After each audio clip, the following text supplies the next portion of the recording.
The following program is a production of the Barroom Network and intended for all audiences.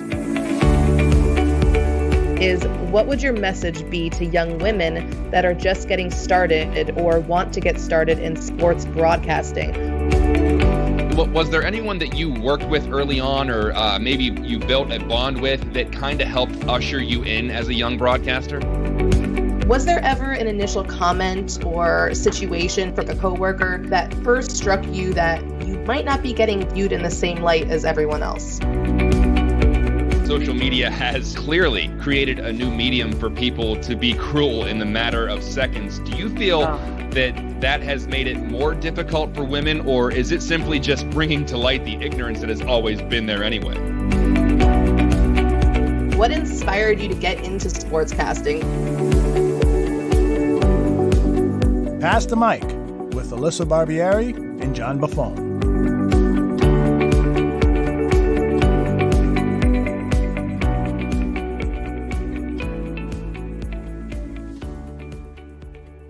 Hello and welcome everyone to another episode of Pass the Mic, a show dedicated to spotlighting the struggles and accomplishments of women in sports and sports media. I'm John Buffone, and alongside me is my co-host, co-producer, and my friend, Alyssa Barbieri. And if this is your first time listening, you may recognize our names from the Chicago Bears podcast we host right here on the Barroom Network called Buffone 55. Alyssa, how you doing? I'm doing well, John. This is our first show of 2021, and it's going to be a great one. So, we welcome back everyone who has listened to us throughout the fall, and certainly welcome all of those listening for the first time. And to our first time listeners, John will explain exactly what this show is all about. John? Thank you, Alyssa. Pass the Mic was created with one simple yet incredibly important goal: to feature women in sports and sports media. During all the conversations with our guests, we hope to bring to light the struggles they have overcome throughout their journey. Because listen, all too often, women in sports are criticized and harassed for how they look, what they wear, or they aren't taken seriously simply because they are women. And it's hard to believe that this is still an issue that we deal with as we record this in the year 2021, but it is.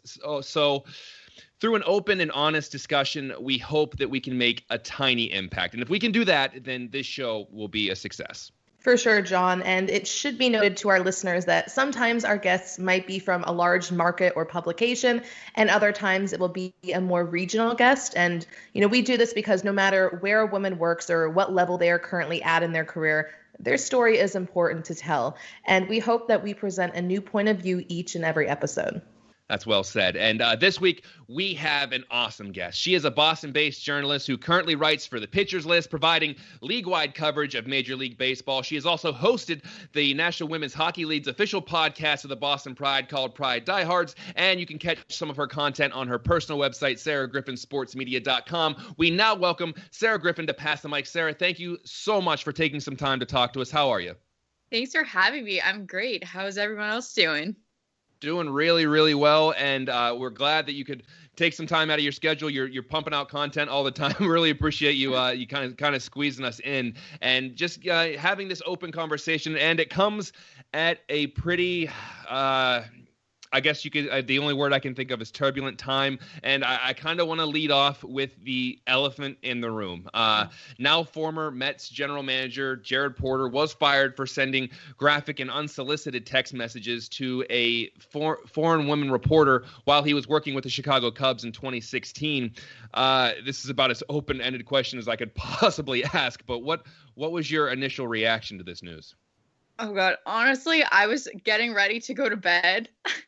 And I obviously have every major baseball journalist notifications on. I had my lights all turned off, and then I just see this notification pop up, and I read the initial accusation.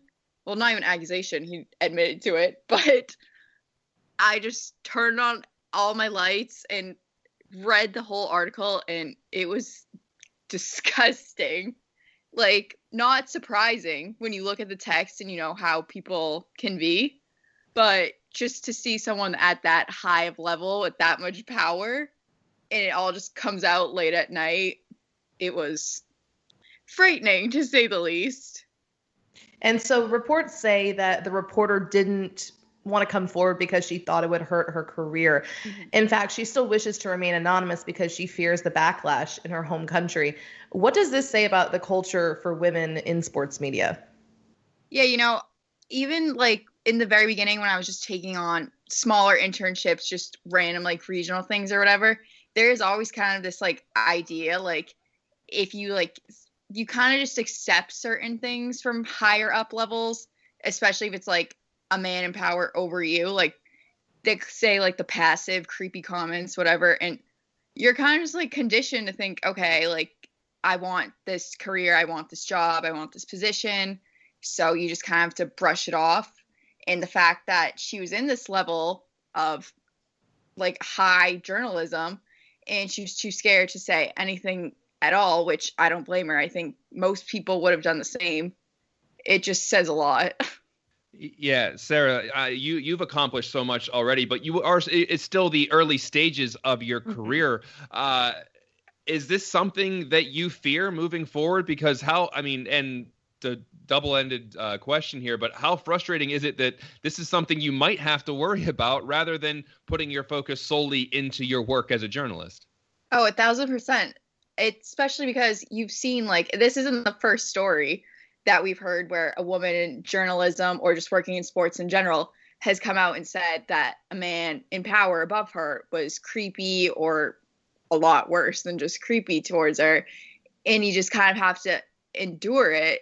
And there's a lot of times you'll go into a new job or a position and there's that question like, can I trust this person? And even if I can't, how am I going to just go on and kind of power through and do my work so I can advance to whatever level of my career I want to be at? And as you noted on your Twitter account, there were a lot of people actually sticking up for Jared Porter. Can you describe just like how frustrated that made you? The thing with that is, especially once you read the article and it's like him saying like, yes, I did this. It's just weird that your first defense like would be to go to, oh, well, how is it ruining his life? Like you just ruined his career. When in the same article, you're reading the woman left sports journalism because she did not feel comfortable. She went back to her home country because she did not want to be here working. And like her career just was over. And the repercussions are only coming now, most likely because she saw he's in this position of power and doesn't want to see it happen to another group of women. And you're someone who does a lot of networking with other women journalists and women that are in the field. Have you had any conversations with them about this? Because a lot of our guests who come on here say that they have been harassed or they have been treated unfairly, but they were afraid to report it because moving forward, or they didn't want to be seen as the problem. They didn't want to be seen as the person stirring things up. Or if someone said something to them in the locker room, they didn't want other players to say, hey, watch out what you say to her because she'll go public. So have you had conversations with other women about this and how that culture, or I don't want to say culture, that idea that you have to keep your mouth shut isn't going to fix anything, but there is a legitimate fear? Oh yeah, all women in sports, I feel like a lot of us are connected, constantly talking with each other, especially when something like this comes up. And a lot of times, anytime I see like one of my counterparts just call out like blatant sexism or something creepy that happened to them at work, a lot of it's usually met with negativity. That's like, oh, well, like, why are you bringing attention to this? Like, you just want to like get people to feel sorry for you, or even they're not even like saying anything like, oh, it's happening to me. They're just like, oh, women in sports, we need to like, everyone needs to have the same level of respect. Like, it shouldn't even be a thing that we have to discuss all the time. A lot of times you'll see people saying like, well, why do you keep bringing up that you're a woman in sports? Like, why does it matter if you want to be treated the same? It's like, because we're forced to have that conversation. No one wants it to be this like big thing, but it just continually has to be like, we have to have these conversations constantly. And, obviously most women in sports, they go through, certain uncomfortable situations. And for you personally, have there been any instances so far in your career that you feel that you were harassed or treated unfairly simply because you're a woman? I feel like in the very beginning when I was starting out, just kind of finding my way through sports journalism, like when I was still in school, just applying for any position whatsoever. I feel like a lot of it was once I got accepted to a position, I would go into this environment and I would be the only girl working there. And for some reason, the first comment always is, oh, looks like you're the only like girl here, you know, stuff like that. And you're usually working under someone that's like in charge, that's usually a man. And it's just like passive aggressive comments like that make you like question, like, am I actually here because of like my work, like my skills, whatever? Or is it just like, oh, we need a girl in the mix here? And then this environment just is what it is. You kind of have to accept it's a boys' club. Yeah, and kind of just furthering that, whether it's the people you work with or that are above you or even the audience, a lot of the times, I mean, it's just very evident on social media that when a woman writes a story, and maybe it's an opinion piece or maybe it's an analytical piece or anything like that, a lot of the times those stories aren't even read before it's met with some kind of foul comment or telling you that you don't know anything about the sport because you didn't play it, or so things along those lines. When did that first hit you? I assume that, you know, once you started putting your work out to the public, it probably happened instantaneously. Oh, yeah. I like started off just like publishing on my own personal blog. You know, I feel like a lot of people weren't reading it, and then the more like it started to gain popularity, you know, my work started getting shared more. I started writing for new websites.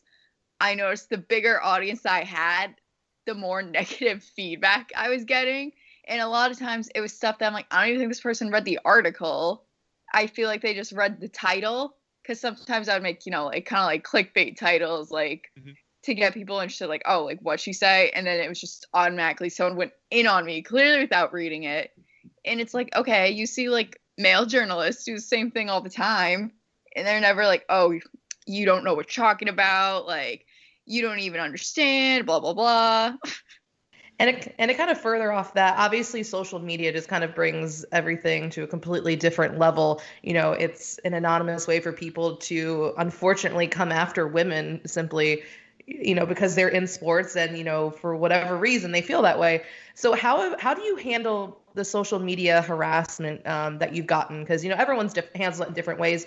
Is it something that you brush off? Do you attack it directly? How do you address that?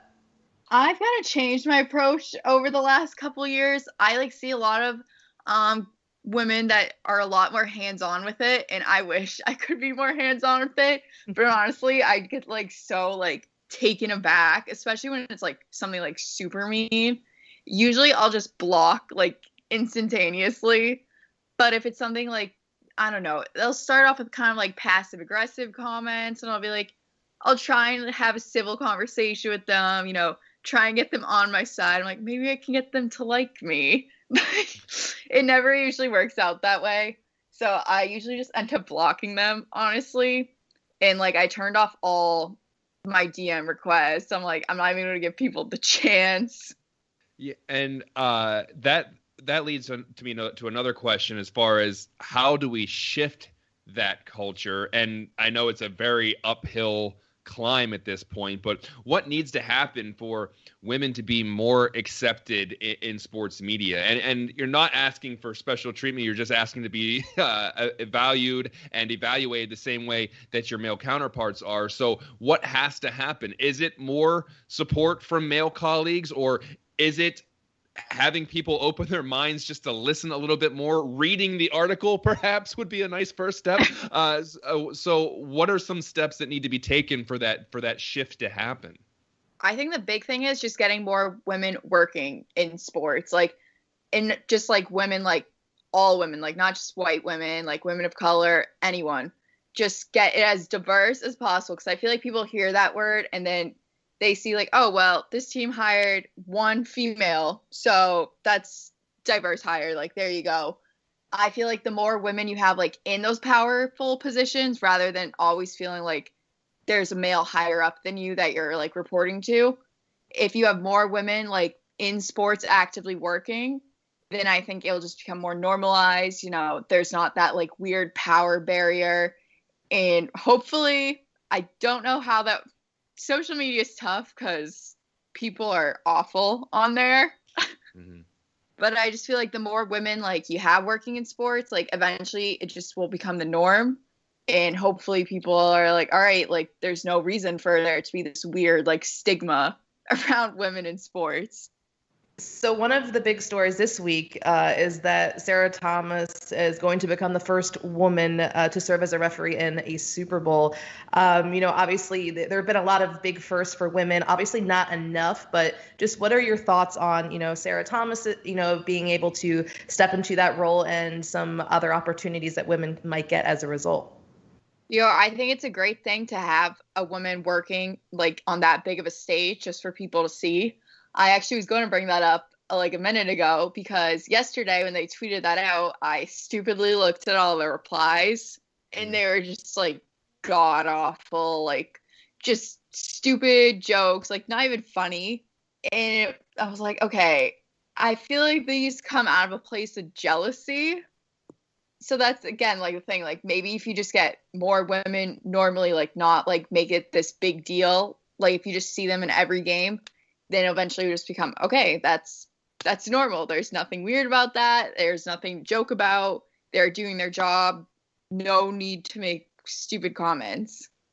Yeah, so I guess by making it commonplace, there's no more room there to take those pot shots, and there's always going to be somebody making a comment. But if you can make it kind of a common thing, then it's not as it's like, oh, here's an opportunity to say something stupid, because I feel like that's what a lot of people do. Mm-hmm. So if you can normalize it and increase the number of women working in sports media, then it's not so much as a target, so to speak. But let's talk about you for a second. What inspires you to get into sports media? Where did it all start?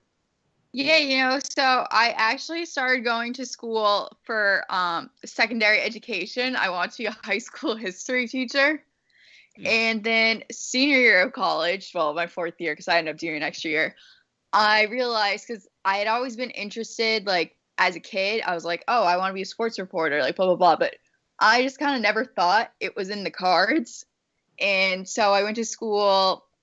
I enjoyed, like, history teaching, whatever. But I started my blog just for fun, like sports writing, mainly just about baseball, junior year. And as I realized, like throughout the year, I started getting kind of a following. People were like actually liking my work. I was getting reached out like, oh, would you like to work for our website? Like all this. And I was like, well, maybe I can actually make a career out of this. And, baseball especially is like the one thing that I love. And the thought that like, oh, maybe I can make a career doing that. So I ended up switching my major, and then my senior year and then fifth year, I just took on as many like internships, like part-time positions, wrote like as much as I could for like those 2 years. And since then, it's worked out pretty well. I was supposed to work for the Cape League actually last summer, but that obviously got canceled. But since then, like, I've kind of just take on any opportunity that's thrown my way. And I've been able to talk to a lot of people like high up in journalism, get their advice. I've been able to network with a lot of women in sports that have been such a big help to me. So obviously, even still being a young reporter, there have been a lot of things you've gotten to experience. What has been the most rewarding experience for you so far in your career being a sports journalist? Honestly, I think it's when, this is going to sound so stupid, but like when those people that like you really look up to as a journalist, like people that are like have jobs like with like NBC or ESPN, that type of stuff, like recognize your work and reach out to you and are like, hey, like I read this, like it's really good, like keep it up. Or even if they just give you like constructive criticism, like anything that can like help me or motivate me, it's those moments I'm like, okay, I like where I am, I love what I'm doing. And even though there's times I'm like, I don't know if this is worth it, it kind of just motivates you even more and makes me like happy that I am where I am. Absolutely. And I wanted to talk briefly about your coverage of the National Women's Hockey League, just because a lot of the times women's sports clearly are not covered as in depth as male sports. But from your perspective, as someone who has talked about women's sports and has covered women's sports, why do you think that there's still a barrier there as far as mainstream popularity, and what needs to be done there? I think the big problem is just it's the coverage of it. Not like there's not enough journalists on it, because as I'm sure you guys know, the women's sports community, they are on top of it. They're like enthusiastic about it. It's incredible. Especially, I know the National Women's Hockey League, like their social media, like all that, like they work so hard and do such a great job with it. And I think just if more, like especially TV, radio, anything, just start picking up on it, and we're like, okay, like let's put this product on for more people to see, like make it more accessible for everyone, then I think it would earn that popularity it deserves. I don't think it's at any fault of these like women's sports communities, like teams, organizations, whatever. I just think the big thing is accessibility, and it's so hard to find it sometimes. Absolutely. I think we can all agree that we need to have more women in sports, whether that's, actually playing the sports or reporting on the sports. So Sarah, obviously, you talked a little bit about wanting to get more women involved in sports media. So for all those young women out there that are considering this, job in the future, and, they look at some of the things that are happening today, what would be your message to the women that do want to pursue a career in sports media? I would say don't let anyone get in your way. There's going to be people that make you really question it. You're going to have days where like, I don't know if I can do this anymore. Just keep pushing through and definitely network, like not just like, oh, like professional connections, whatever, like actually like get to know, especially other women in sports, because it's like by far the most like supportive, empowering community of people. Like everyone just wants to see everyone succeed, and it kind of helps cancel out like any negativity that you might receive. Incredible stuff. Sarah, hey, before we let you go, can you please let our listeners know where they can find your work and how they can interact with you, obviously kindly, on social media? Yes. So my Twitter is skg_18, and I have my picture list articles linked through there, as well as my main website, sarahgriffinsportsmedia.com. Oh, and one more question, just because I'm interested, I'm sure a lot of people are interested. What are some of the things that you're working on? Obviously, baseball season, not too far off in the future. Oh, yeah. I'm working on a lot of baseball stuff right now. I have like 5 different articles going, actually. So I'm working on all those. I actually think I want to get back into some hockey coverage with the Bruins, so I'm kind of excited about that. You got a lot on your plate, a lot of things going on. We thank you so much for being a part of this episode of Pass the Mic, and we wish you all the best moving forward. Obviously, a very promising and budding career. Thank you. Thanks for having me on. Absolutely. We'll be right back with the mic drop after this.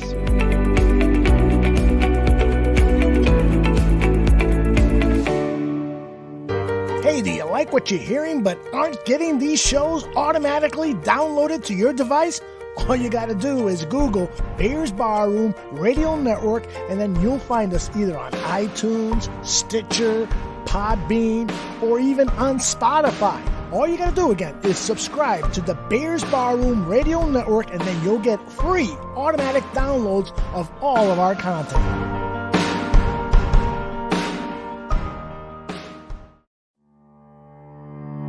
Welcome back to Pass the Mic. Now it's time for the mic drop, where John and I wrap up the show. John, what an interesting perspective from someone that is certainly accomplished in sports media, but she's still pretty early on in the stages of her career. Yeah, and I think that's a really important perspective to consider, because a lot of our guests have been in the game for a decade or so, but to talk about some of these uncomfortable things as someone who's just entering the early stages of her career, That's a lot to take on. I mean, I remember when I entered the industry as a young journalist, and there are a lot of obstacles. There are a lot of things to overcome. There are a lot of difficulties. There are plenty of opportunities, or a lot of instances in which I thought, this isn't for me, I'm going to quit. I can't imagine all of that other stuff going on as well, because it's hard enough to get into this business just from a business standpoint, but to have all that external stuff going on has to be just I mean, obviously she has overcome that, and all of the women we've talked to have overcome that. It just has to be a lot to bear. Yeah, and like you said, it was a very interesting perspective getting it from someone that is still very early on in her career, and all of obviously the things that have happened recently. So it was really interesting to get that perspective. And it was really interesting to hear how, she's, started off wanting to be a teacher, and then she, just kind of couldn't, escape the sports writing desire. I kind of had the same feeling as a kid, just remembering, oh, wow, you mean you can get paid for this? Like, I was like, oh, sign me up for that. So it was just really interesting to hear like her journey and her story, and, how she's been dealing with some of the things that have happened online, even so very early on in her career, which it's a shame that it's still happening, but just really an interesting perspective from someone that's still quite young and early on in her career. Absolutely. And again, I want to thank Sarah Griffin for coming on the show. I want to thank Aldo Gandia, who's running the board. And I want to thank you, Alyssa, for being a big part of this show. This is always a fun and educational time. But we always have a fun time, whether it's on this show or over on Buffone 55. Absolutely. And, it's been a while. We're back. I feel like I'm excited to be back. And as you brought up our other show, I might as well plug it. So Buffone 55 just wrapped, right? It just wrapped the 4th season here on the Barroom Network. But we will be back in the off season to talk about the salary cap, the NFL draft, and free agency. So don't worry, we aren't going anywhere.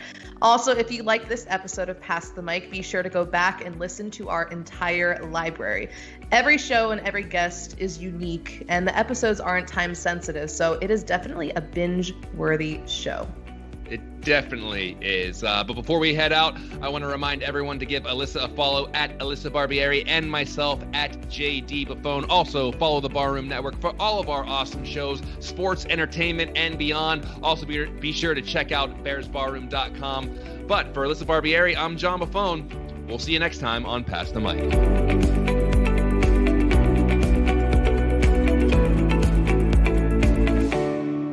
Excellent. We are clear. Excellent. Awesome. Thanks so much, Sarah. That was awesome. Yeah, thanks for having me. That was great stuff. Aldo, are we able to, you think, turn this around tonight? Oh, absolutely. By the way, Sarah, I'm a White Sox fan. Any thoughts on how the White Sox are going to do this year? I mean, you guys are faring better than the Red Sox so far this offseason, so... Oh, okay, I got a good one for you, Sarah. I'm from Pittsburgh. Give me something to think about. Give me anything. There's nothing promising I could say for you. Wait, Sarah. I got them all topped. I'm a Tigers fan. Give me something. Oh God, this whole Oh, we could have had a baseball therapy session here. Wow, this is miserable all around. Sarah, I think the response was, join the White Sox fan. There's plenty of room.